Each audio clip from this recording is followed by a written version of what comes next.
All right, we're live.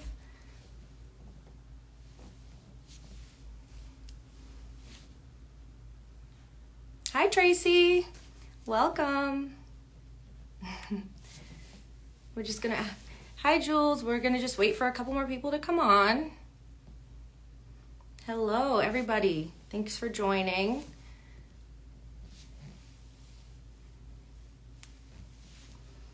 Hi. All right, hello. We are just going to wait a couple more minutes and we'll get started. We're going to talk about opening your own practice, which some of you already have done, which is great and really exciting. Some of you are former students, and some of you I may not know. Hello from Canada. Derma Butte, how are you? Hi, Jen. How are you? It's nice to see you on here. Thanks for joining. All right, Austin's here with us too. Hello. Okay.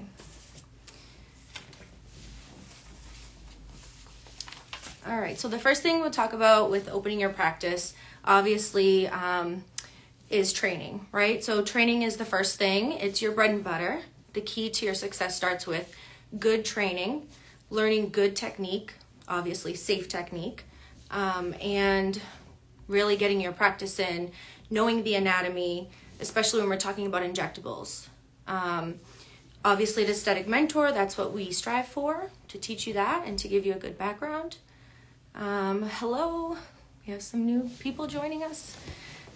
So what does that mean? I always say start with your intro classes.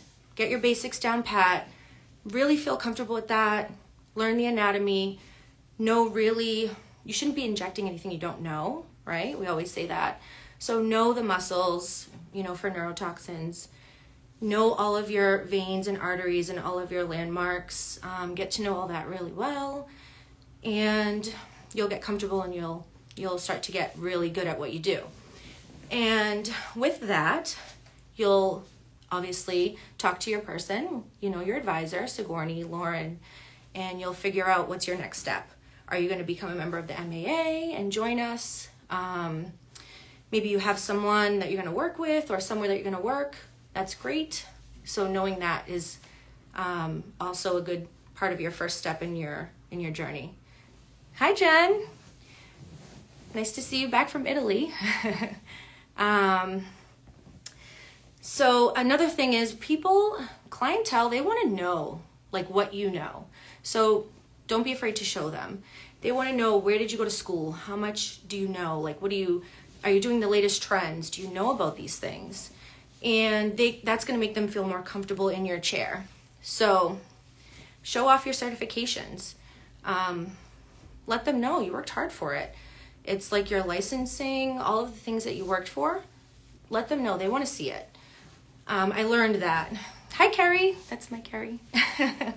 They want to see what you know. They want to see how good you are. It's a reflection of you to them, and it makes them comfortable. So training is key, right? That's your first step. Know what you got to do, figure it out, and then go from there. And if you get the right training, you'll have help along the way the whole time, right? So step one. Step two is you have to figure out your why. Why are you doing this? What's your end goal? What is even maybe not your end goal, maybe your short-term goal? That's going to help you define your brand. It's really hard to be successful without a defined brand. And a lot of people learn that the hard way in the very beginning. And then you start to define yourself, you start to figure it out. And once you figure that out, the reason why you're doing it, everything starts to fall into place. So you want to help people build confidence. You want to make big, juicy lips. You want to make people feel pretty and, help them, with acne. That's kind of how it started for me. Following Dr. Russo, seeing all of the amazing things that he does and helping people along the way. So figure out your why. When you find out something you're really passionate about, something you love, really love, and then you get pretty good at it, and you put all of your effort into it, you're going to make money. Money will come. But at the same time, it can't be about that. Not in this industry. Because there's too many of us doing it. So if it's about money, probably not going to be the best thing, right? It's going to be hard. So really training, figuring out your purpose, and defining your brand, which is going to be based around your purpose, right? Your why. And then from there, that's also going to kind of help you find your target clientele. So consumers are very savvy, especially in this space. They know brands, they know trends. Everything's on TikTok and Instagram. Here we are. Everything's on Facebook. You can find anything with a Google search. So be prepared for that. Even if you don't offer it, know about it.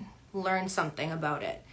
If you can't do it, it's okay to say, I don't know about that, but let me find out for you. Or that's not really in my space. That's not really what I'm comfortable with, but let me refer you to someone that I know that is good at that or that does that. Have that ready. That's kind of important too, because they're going to go somewhere else that does everything, right? And then you're going to lose out. So that brings me to another thing, right? With picking your treatments. Picking your treatments is important because you're going to start off with injectables, right? If you're here with us at Aesthetic Mentor, you're learning neurotoxins, you're learning about fillers, and you're learning, taking the cadavers. You're probably learning things like PRP and a lot of the other things that we offer at the school, and that's great. But hi, Claudia. Oh, hi, Sigourney. But there's also a lot of other things that can be offered in our space too, right? Lasers, there's a lot of lasers. Laser hair removal, IPL. We can do hyperpigmentation. Hi, Kate. Nice to see you. There's radiofrequency microneedling. There's skin treatments, diamond glows, there's so much. They know. They already know about it. So it's good that you can actually have access to that. And one good thing that we've taken here at Meraki, we've taken on a few of the machines and that Dr. Russo offers. And obviously we got a diamond glow, of course, we love it. So there's that too. But you want to figure out, okay, what's my clientele? We've got the injectables. The injectables are going to be every 3 to 6 months, hopefully if they're on the right schedule with the neurotoxins, right? And if they're, maintaining their results with their fillers. But what's going to be in between? What's going to be your base? That's kind of holding you and supporting you while you're waiting for those customers, those patients to come back. It's going to be your laser hair removal. It's going to be your facial treatments once a month. It's going to be all of those things. So really the key, the third or fourth key, I forget what number we're on now, but one of the keys to success in your own practice is learning about treatments that are going to be good investments for your consumer, for your patient base. And for us here, we've got a CoolSculpt. We love it. It's keeping Carrie busy, that's for sure. And then we also have a laser that does a whole lot of stuff. It's a great all-in-one machine that we got from MAA, and we love it. So patients love it, and we're pretty busy, with those machines. So it kind of helps people come in the door. And then when maybe a lot of people are afraid of injectables at first, right? So we have those injectable clientele that then come in and they see the skincare piece. They see the laser aspect. They see radiofrequency, and they're super excited about that. I didn't know you did that. They start adding things. But then you have the people that are afraid of injectables, so then they start coming in for the other things. Well, I really want to get, my chin lasered. Or, I've been really dealing with this acne, or my daughter has acne and I really want to get that taken care of. So we take care of that for them. And then you guys do Botox? I've never done it. I'm not comfortable. Then they see all of our certifications. They feel our energy. They like us. They just want to do more things. And that's kind of how it happens. So they kind of piggyback off each other. And I know for some cases, for some people that might be joining us tonight, that might be a little bit of a far ahead. But there are some on here that I know are ready to go, and that maybe are in that point in their career and in their practice that they're ready for something like that. It's definitely been a perfect investment for us, and I'm very happy with it. My girls are busy. They're always booked with these machines, and it lets me do what I want to do and what I love to do most, which is, toxin fillers. So, and I get to really stand by and watch my girls grow and my team grow. And, oh, hi, Mary Kate. And I get to see my clients just and really excel. And then my patients alike, they get to come because they feel close with me, and I've been seeing them for a number of years, and now they're getting closer with, Carrie, who's doing their facial treatments, and we're kind of just all together here as a big family. So now that we've talked about the machines and I've kind of told you a little bit about my practice, I can explain about the other important piece. And this is a huge one because it really can define all of the things, right? Your team. So I'm very, very lucky because I have a family in Meraki, and there isn't a day that I ever come here that I'm dreading it. I have the best clients. I love them. If they're not my clients, they're my patients, and I love them. They're my friends. And then the people that I work with, what can I say? They're like my family. I just celebrated my 40th birthday, woo, and we kind of celebrate together. We went away, we have fun, we're always there for each other. We're just like a little family. And I'm very fortunate because it took me a few people to get here. So I did have to really, get to know people and kind of go through a few things to get there. So picking people that, I would say for me, picking people that it's not about the resume. It's about how I can build that person. Are they teachable?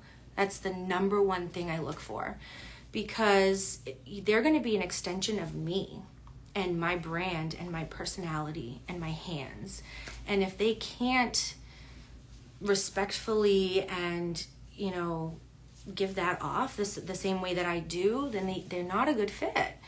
And I don't care, you could have all the experience in the world. You may not fit. So it's very hard to find good people. But they're there. And there are people that are willing to work with you and people that want to learn.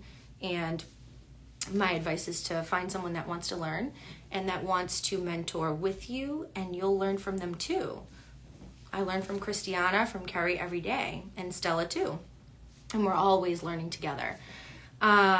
Trainings are really fun here because we laugh, we're having a good time, we genuinely like to be here.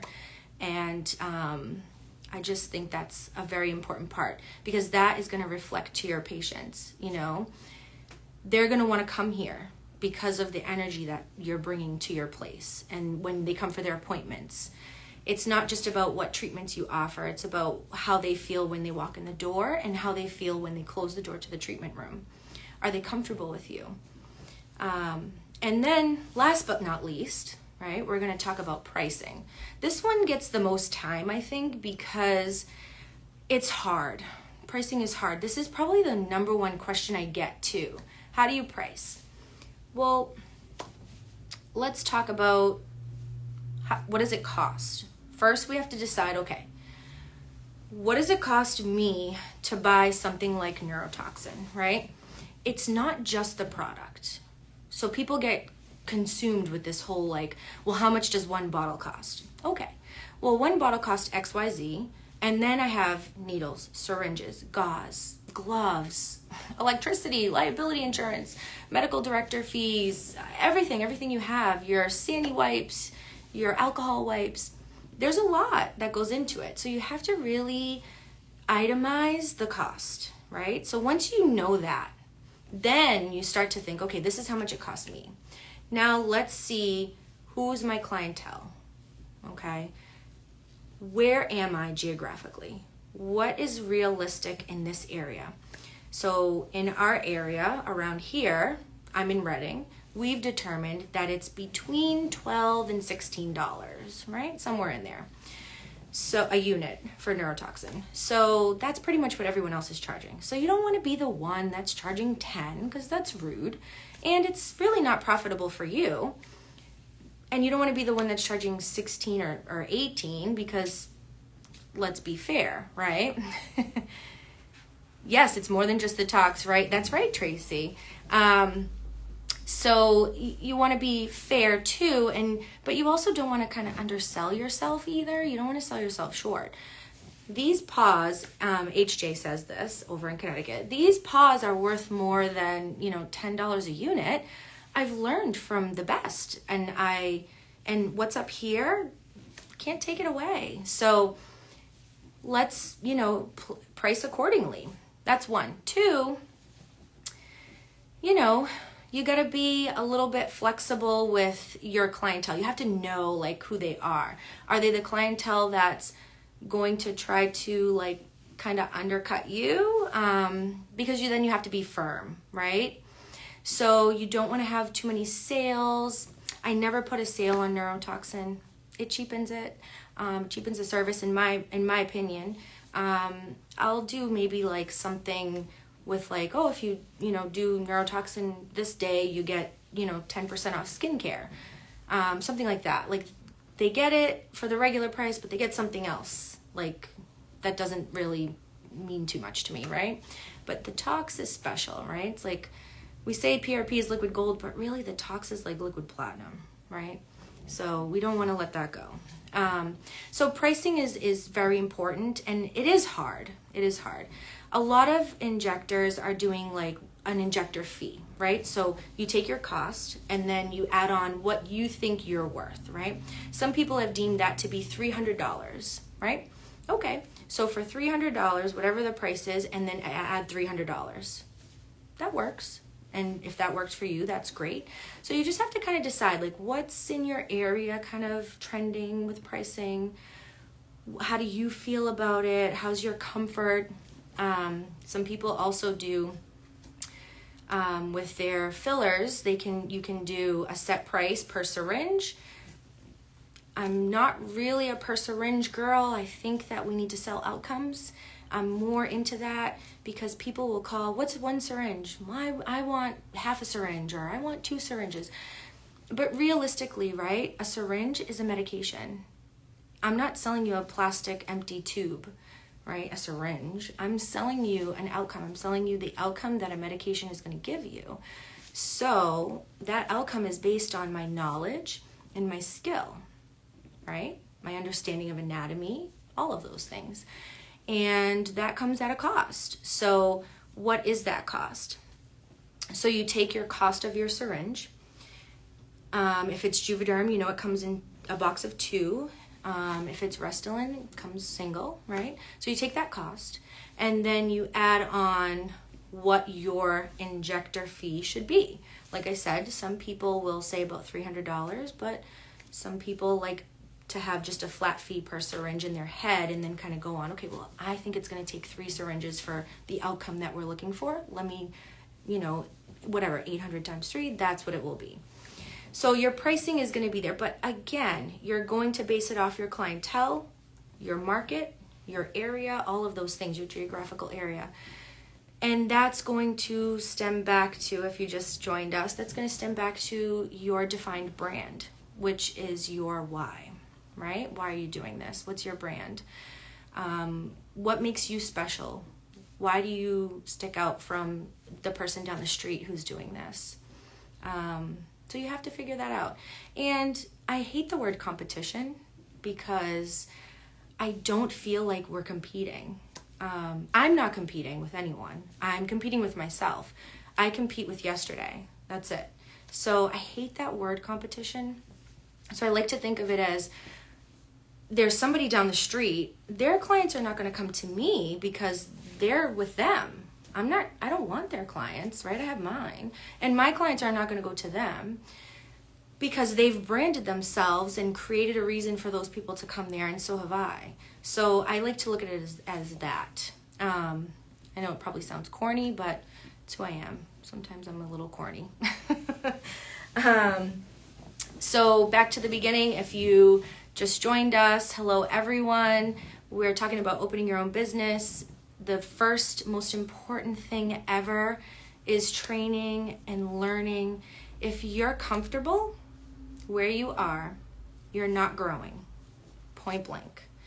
If you want to do well and succeed in anything, especially in this space, you need to be constantly learning and growing.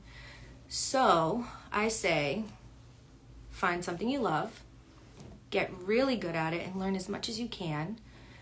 Always stay safe with it, especially in our space, right? Injections.